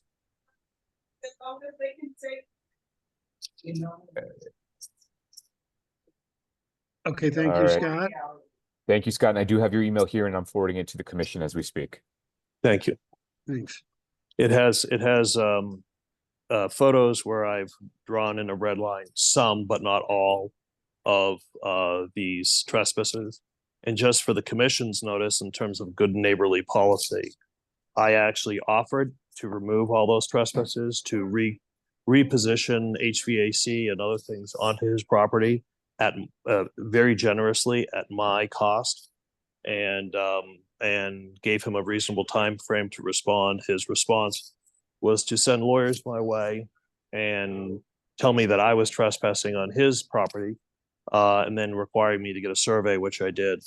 And I asked him to also get a survey so that we could both make sure that we understood what the facts were, and confirming that these trespasses existed. He was not aware, even though I informed him of his zoning violations. And as part, I believe, as part of the inspection for short form demolition inspection services, evidently came into my backyard and to review and notice the violations and informed to as such. Okay, well, thank you, Scott. I appreciate you bringing that to our attention. I think we're probably moving toward a denial without prejudice here to give the applicant some leave to reconfigure the design. So I know you're probably needing to sign off imminently here, but I don't think we're gonna have anything decided definitively with respect to the position of any of that stuff this evening. So that will give us, we can't really litigate all that right now, obviously. And much of it probably not in our purview to do so, but that'll give us some leave to just sort that out as well. So thanks for bringing that to our attention. Appreciate your comments. Okay. All right. Next up we have is Rochelle. Rochelle, go ahead. Beacon Hill Civic Association, we oppose replacing original windows that are not proven to be beyond repair as per guideline D1. We do not oppose the existing roof deck replacement, but do oppose the roof deck extension and trellis addition as neither satisfies guideline C3. Both are visible from multiple viewpoints on a public way, and opaque screening fences on roof shall not be used. End of comment. Okay, terrific. I'm not seeing any other public comments. Commissioners, you should all have a copy of Scott's email in your inbox, and we can close public comment for this application, Mark. Okay, thank you. Thanks, Nick, for forwarding. Okay, so public comment is hereby closed. So why don't we take, I think, again, just to sum up, obviously the work and the design work on this has been ongoing for some time. The photos in the application were taken some time ago when there are a lot more leaves. And it sounds like even in the interim since Guy most recently went out there, we've lost some more leaves such that the visibility of a bunch of this work is more visible, indeed, perhaps much more visible than had been evident at that earlier time, such that this stuff is not only within our purview, but I think we've got issues of that are contrary to both guidelines and practice with respect to visibility of opaque screening fences on the one hand, and with respect to sort of a longstanding rule of thumb that we've used, I think, productively in the treatment of visible roof deck railings, that it's set against the open sky, which you can see here. So I think we, particularly given Mr. Grassi's sounds like willingness to revise this design to mitigate the visibility and what appears to be an ability to do that within the envelope of the design overall, that we should maybe move toward a denial without prejudice to give him leave to try to, and some direction about trying to minimize the visibility of those things with respect to the roof deck, the screening fence, and so forth, that's visible from River and Chestnut Streets, which, unless there are views to the contrary among the commission about that, and then that would leave, if we were to go that route, the windows at the rear. Why don't we take the windows first, unless there are further questions or comments or concerns about the rooftop structures? I think denial without prejudice was definitely a good idea. And of course, we want to keep the original windows.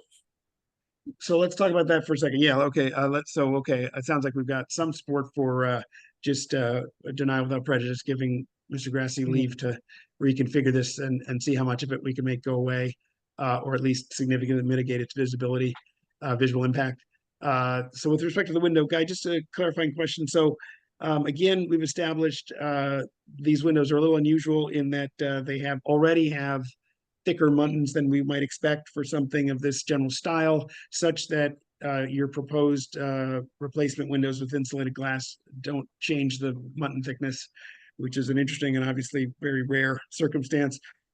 There's I guess it's the second floor, there's one window, at least one visible window, that has a fan light, for lack of a better term, above it. Yeah, right there. Yes. What happens to that in your plan? We're proposing to replicate it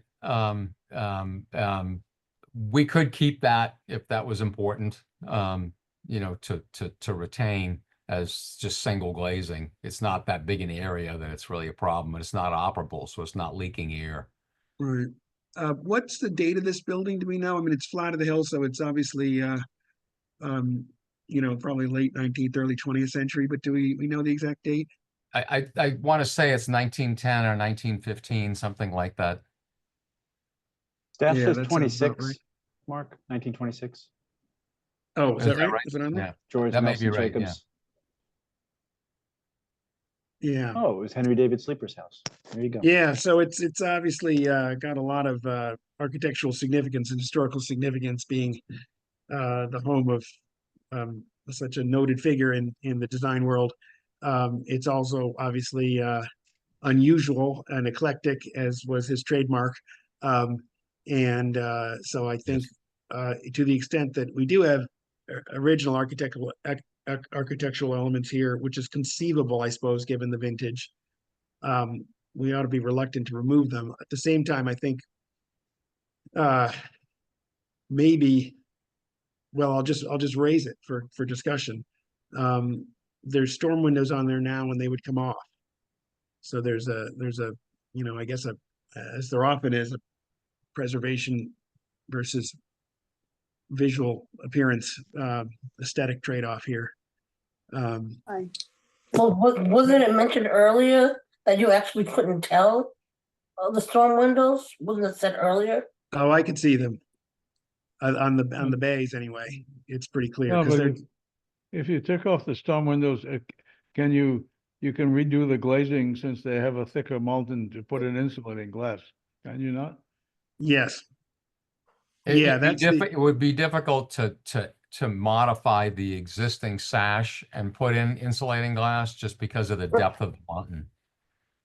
It You would know, be it's difficult? possible, but you know, it's difficult to do because it weakens the mutton a lot with that with the depth.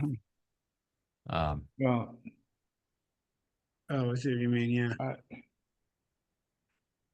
But it's, you know, I'm, we haven't tried that. You know, we haven't tried to find a window maker that could tell us, you know, a window sort of, we have to get them restored essentially to put the insulating glass in. So we Well, have, that's an intriguing possibility, given that we do have more mutton to work with here again, which is this very unusual circumstance. yeah. I dare say that may be worth exploring. Now, Guy, you said candidly earlier that you're not sure one way or the other. You don't contend that these are not original, but you don't have a definitive view of that either way.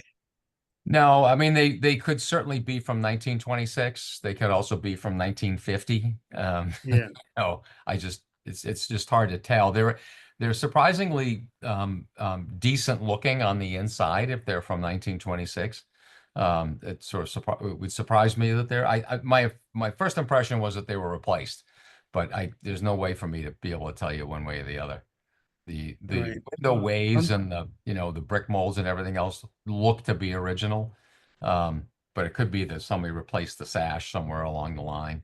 I just don't know.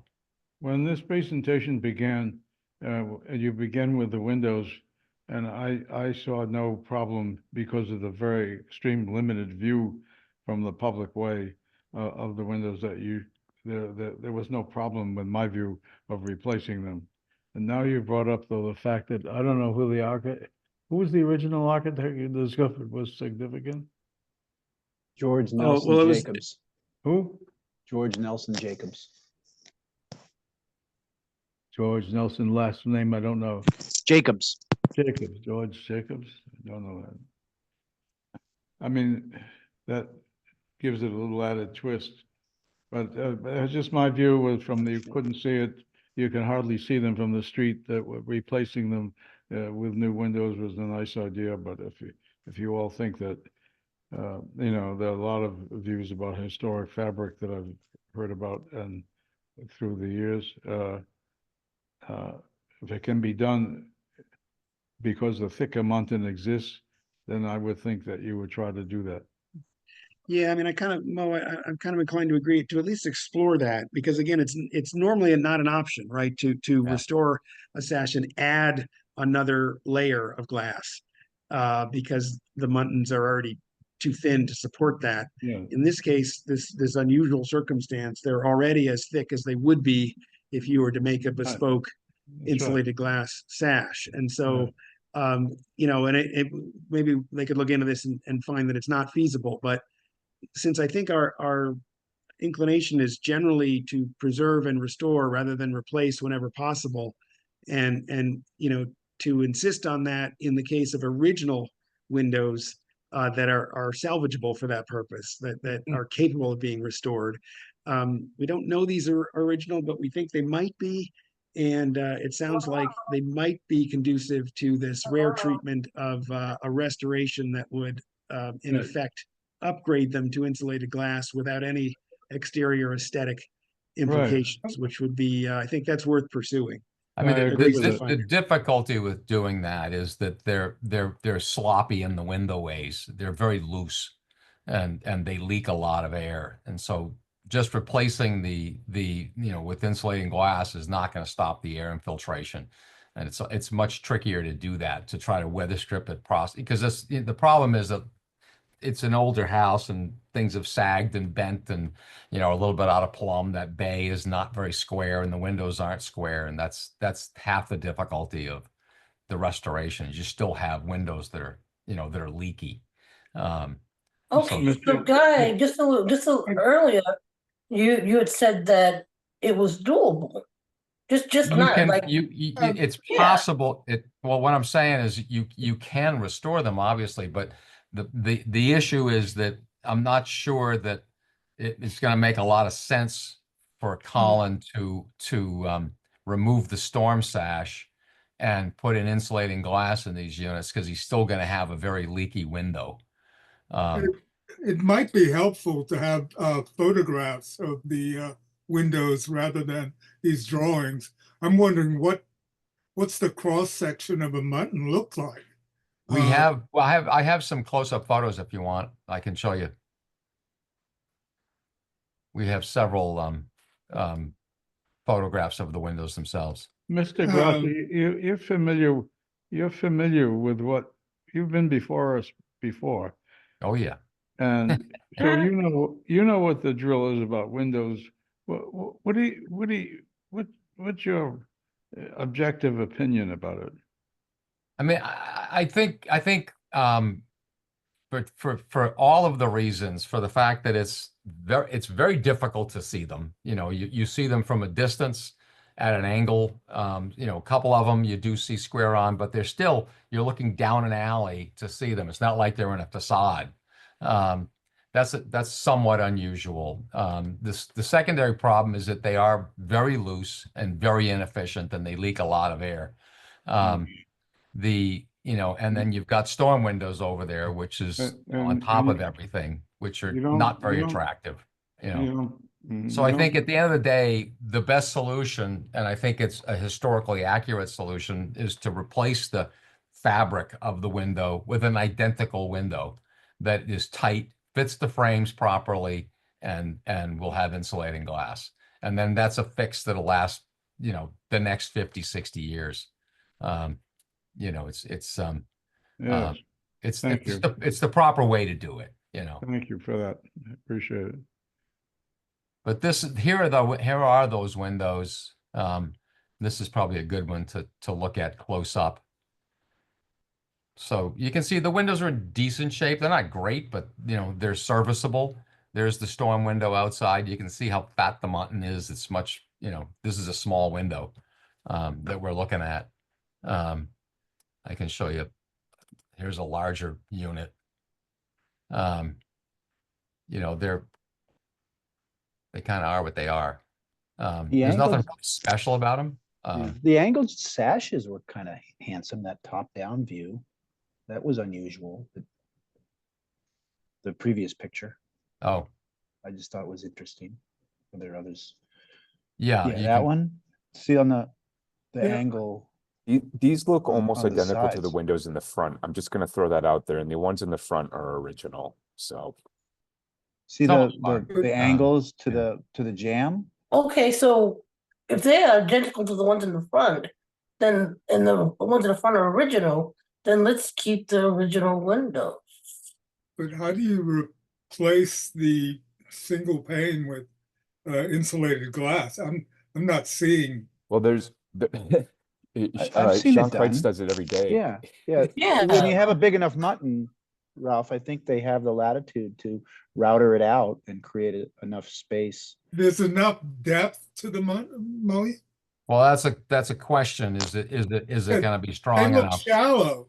They Yeah. look wide, but they look shallow. Yeah, that's a question, is whether they're gonna have enough strength to route it and be able to fit Yeah. insulating glass units in. But again, it doesn't solve the problem of them being sloppy and leaking a lot of air. So Is there no way to fix that? it's Yeah. difficult because they're out of square. Ah, So it's not just a matter of weather stripping, it's So when if they're they're out out of of- square. but Yeah. they're out- No, Nick just got finished saying something. Can I hear what you were saying before, Nick? I'm just gonna say, the only thing I said was that Sean, who I think is on the call, he does this every day. Like this is his jam. So it basically it can be done. It can be done. Yeah. Okay. What you did there. Okay, well, let's see, to try to bring this to some kind of conclusion, it sounds like there is a question of, there's at least the prospect of doing that, but then there's the not, the important question of, whether the applicant would proceed with that course if it was his only course of action available to him. And so it's not necessarily a slam dunk if it's determined to be feasible. It sounds like we might just wind up in the same place where we are now, where we have these windows and the storm windows remain. But we could, again, one option would be to deny this without prejudice and ask the applicant to explore that possibility and to determine one way or the other whether or to what extent it's feasible to do that. And at least we'd have more information with which to work from in adjudicating this. Now, I know that in previous hearings, we were able to ask them to speak to someone who, is able to do historical repairs and to get some documentation to know whether it can or cannot be done. Why don't we do this in the same case? I mean, if they're identical windows and the windows up front are original, I think that's kind of something that we could say, okay. And as Nick mentioned twice now, there are definitely people out there who can do this. Why not touch base with one of them, have them review it and see, let's have some sort of written documentation saying whether it can or cannot be done by someone who is an expert on doing historical repairs of windows. Yeah, that's what I was suggesting, that we could just ask them to give them leave to figure that, to determine that conclusively one way or the other. Well, I definitely second that. I mean, and again, understanding though that that would inform our further deliberations, but it also may change, the nature of the application, that we don't know that they're going to go forward with it if they do. But I think, Well, you're saying denial without prejudice. yeah, so they would have the option to either maintain the application as it is or revise it to incorporate perhaps a solution that's determined to be feasible and so forth. I mean, I think that makes sense. I think we can, Cleary Brothers is a window restoring company that we've worked with a lot, and they're very good at what they do, and they understand this stuff. Well, I can get them involved and see if they have a way to actually make these tight enough. Yeah, that's what I was going to get. Yeah, exactly. That Colin would be willing to remove the storm windows. Right now, he's got interior storm windows on all the windows and the exterior storms and the windows because it leaks so much. Yeah. So he's very conscious of, how bad it is currently. But if we can satisfy him that we can get them tight enough and we can replace the you route the existing sash and put in insulating glass and then be able to, that would be the ideal solution. Otherwise we'll come back and tell you what we're Right. proposing in lieu of that. Yeah, okay, no, I appreciate that. I think that would be helpful, and I think it sounds like make several of us more comfortable with Sure. making a decision on these potentially original windows on this significant house. So is that, I guess, taken together, that means maybe we just deny both aspects of the application without prejudice and give the applicant some direction as to what we want to see in the interim. Commissioners, Good. how does everyone feel about that? That's good. Yes, I second that. Okay, so I will Okay. make a formal motion that the application be denied without prejudice. And with respect to the rooftop elements, the application, as the applicant be given leave to revise the design to mitigate to the maximum extent feasible the visibility and visual impact of those elements that have been determined through the inspection, the recent inspection of the current mock-up to be visible from Chestnut and River Streets. And with respect to the proposed window replacements that are visible from a public way, that the applicant be given leave to explore the possibility and feasibility of the restoration rather than replacement of the windows to ostensibly modify them to incorporate insulated glass and to And to be able to fit appropriately in their opening. yes, and make weather tight in other relevant respects. Yes. Okay. I second that. Okay, we will vote. Commissioner Allen, Aye. Commissioner Feingold, Aye. Commissioner Fleck. Aye. Commissioner Given, The Cruz. Commissioner Jackson. Okay. Commissioner Kiefer votes aye. Commissioner Richmond Okay. and Commissioner Steele. Yes. For the record, we will count the okays as reluctant. Roberts yes. is spinning in his grave. Yes, exactly. Okay, thank you very much, Guy, for coming in. Appreciate your conscientious attention to the details of this, and we look forward to your further proposals. No problem. Thank you very much. Thank you. Thank you. Okay, that ends the design review section of the hearing. We're now on to administrative review. And here, thank you, Nick. Here we have the administrative review items. I think we probably see on here. Yeah, there's 90 Chestnut Street, just FYI. That's a bunch of stuff that Guy referred to at the outset that is on the administrative portion. You can see, by the way, just FYI, as Nick is pointing out, that they are going to restore the front-facing windows rather than replace them and so forth. And replace that. You probably saw a glancing view of it, but replace the intercom violation with the brass covered thing that we've approved and is we've all agreed is going to be done administratively when Right. situations like this make that possible. So all that to say, any comments, questions, concerns on clarification questions on the administrative review? No, I think we have to take it to the public. Yes, hearing none, I will ask if there's any public comment on administrative review items. If you want to be heard on the record, raise your hand in the Zoom, using the button in the Zoom panel.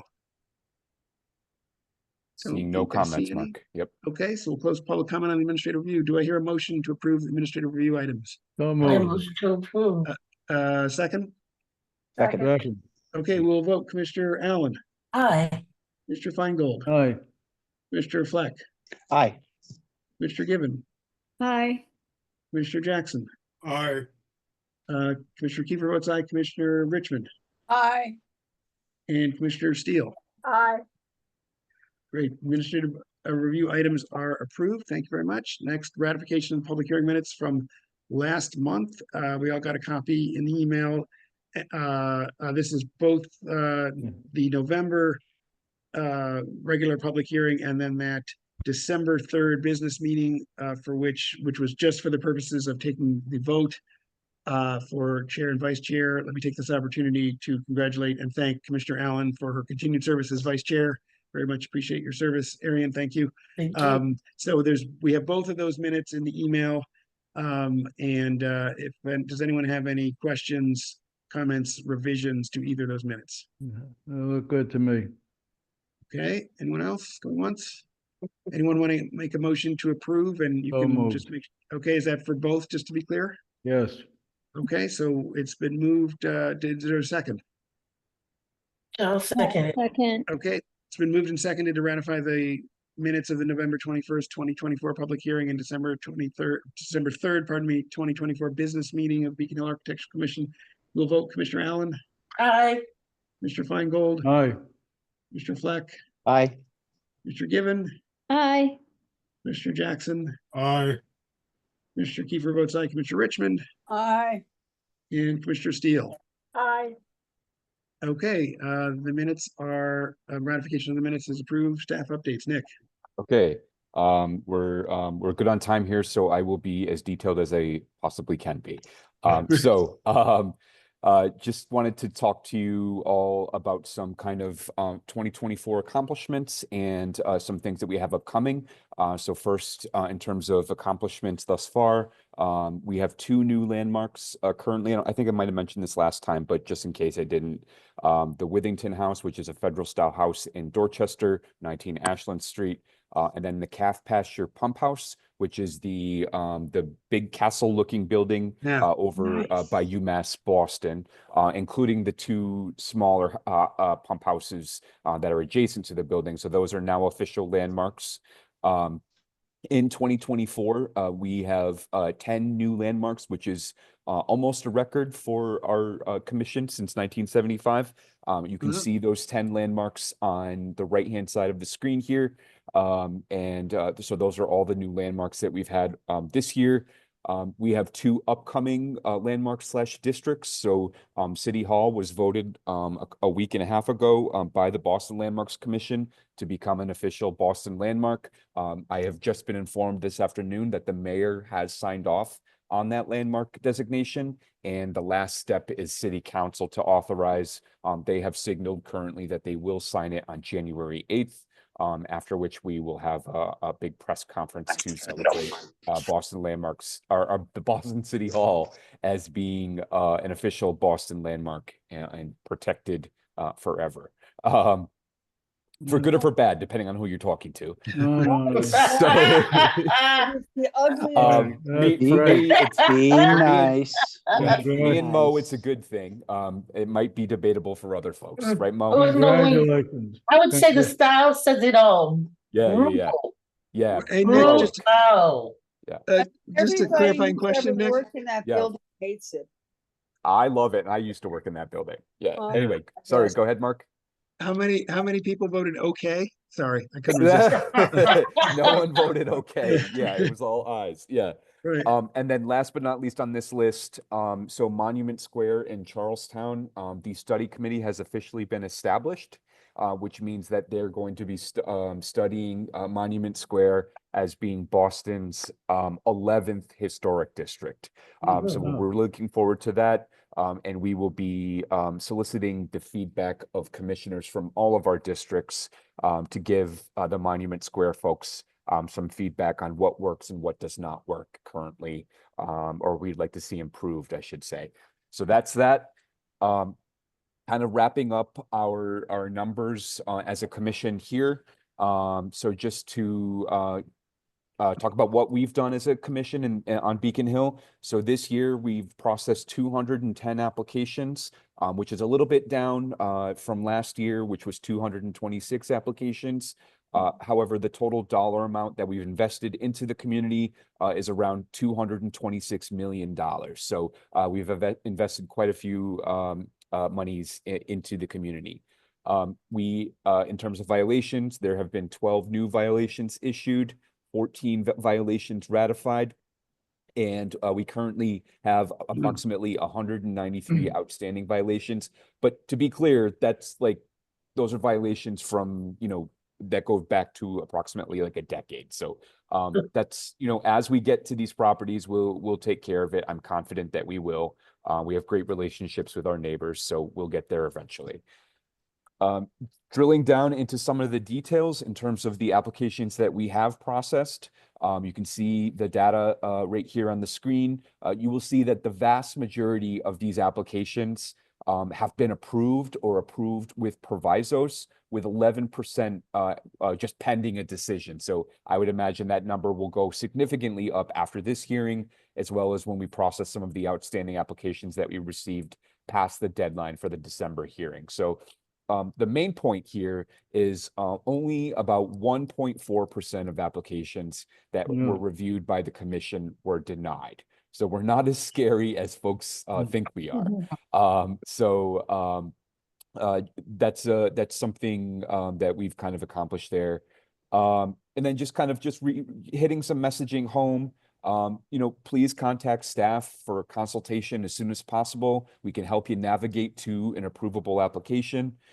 We also encourage real estate agents to contact us. I've worked with a couple real estate agents this year, and it's really made a world of a difference in terms of what you can and can't do with properties that you're selling.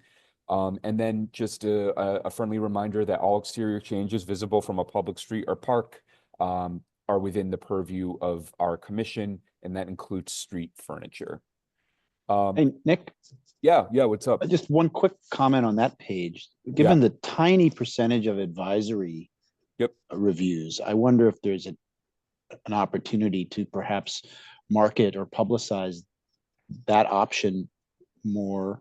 So, because I would suggest hypothetically that those are proportionally more successful when they come to us for a real hearing. So getting more people aware of that as a service, if you will, of the commission to entertain those discussions might, make things go smoother for the rest of them.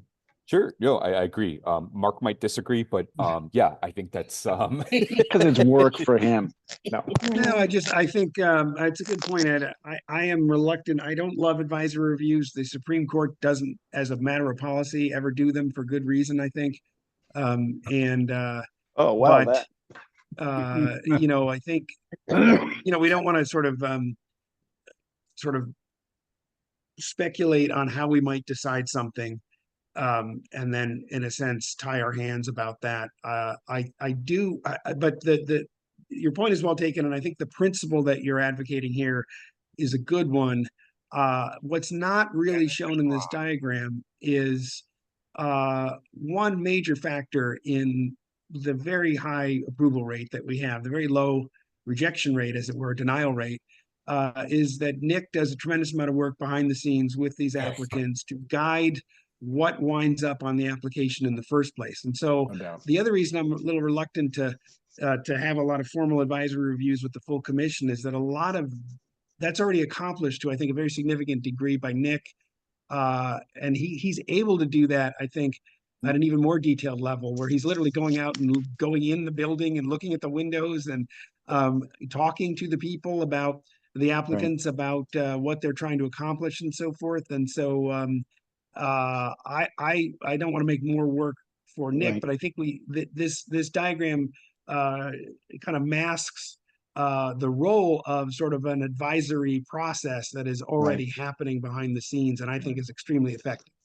Which begs the question that, there's a value in collecting that data perhaps to also describe, what proportion of these do get that consultative service. Just one, give him the credit that he so richly deserves, but it also might just be interesting for people to know just how much demand there is for that consultative approach. Congratulations. Something I don't want to make more data collection work, Nick, obviously, but something that quantifies that I think would be valuable, particularly because it creates demand on your team, and then it begs some capacity discussions at some point in the future. And there's a value to it too. Right, no doubt. But it's late. I don't want to can count the wrinkles on my face. How about that? Yeah, there you go. Alex had her hand up. Alice. It's only just starting, my friend. Yeah, well, that's what Botox is for, right? Oh. Yeah, Alice. I have a question about street signage on Charles Street. I understand this is not the time to do it, but we certainly have a proliferation of sort of sandwich boards or whatever they're called Yeah, on Charles Street. And it's now, Charles Street is so busy and there's so much pedestrian traffic that a lot of those signs make it very difficult for people with wheelchairs or with baby carriages or, other facilities to get around them. And I don't remember what our rules are about those signs. So I just yeah. want to raise that. And Nick, when you get a chance, maybe come back to it. Yeah, so so we can't debate about it now because we haven't noticed the public about debating this. But what I'll say is they are regulated because we do regulate street furniture. So, they've kind of been something that we've acknowledged exist, but maybe we can do a better, a little bit better about enforcement. So, we can look into that. We can't, as a commission, comment on that because we haven't posted a discussion about that to notify the public. So, but good point. I note taken, and we can we'll chat about that at a future date. Great. So just wrapping up here, just to kind of talk about some of our other accomplishments. So as we all know, on July 3rd, we did formalize the expansion of the district, which is a huge feat, especially considering all of the other home rule petitions with the city of Boston that did not go through. So I think that's something that we should really be proud about. And then a little thing that I've been working on behind the scenes, which it may seem like a tiny thing, but it's actually going to make a huge impact. The Registry of Deeds, the Suffolk County Registry of Deeds, because Beacon Hill is one of the oldest historic districts in the Commonwealth, does not have the actual digital symbol to let folks know that they're purchasing into a historic district. So what I did, took the liberty of doing was I created a spreadsheet and a GIS map and provided that to the Registry of Deeds so that they can stamp or give that digital stamp to all of the deeds that are within the district, so that while it's probably well known that this is a historic district, there are folks out there that may not know that are moving here from other parts of the country. So that was something that I put through earlier this year to get done, and that should help us with folks complying with the regulations. That's a good idea. That's Yeah. great. Yeah. I also did it with all 10 other districts, and it took a very long time, but yeah, but it's little tiny things that can help us achieve our goals as a community and as an agency. And then last but not least, I just want to kind of thank some of our partners, including Jay Livingstone, who helped us shepherd through that legislation, and Councilor Sharon Durkin, who has been instrumental in getting some of our legislation passed, our new landmarks passed. And then, of course, the Beacon Hill Civic Association for their continued partnership. We cannot do this without you, and we very much appreciate it. And then, of course, our friend in the Beacon Hill Times, Dan Murphy, who helps get our messaging out in a timely fashion on a regular basis. So, and then, of course, last but not least, thank all of you for your volunteer work. You're all very respected members of the community, and I can't thank you enough for all of the hard work that you do. I always hear great things about you in the public, so people do respect you and appreciate the hard work and volunteer work that you're doing. So that's Thank it. you. Yeah. Yay. Cheers Thank you, all Nick, around. for all of Merry your work this Christmas, year. everyone. Yeah. Yes. Happy New Christmas, Year. happy too. holidays, happy New Year. And happy Thank you, Nick, Hanukkah. for that great summary.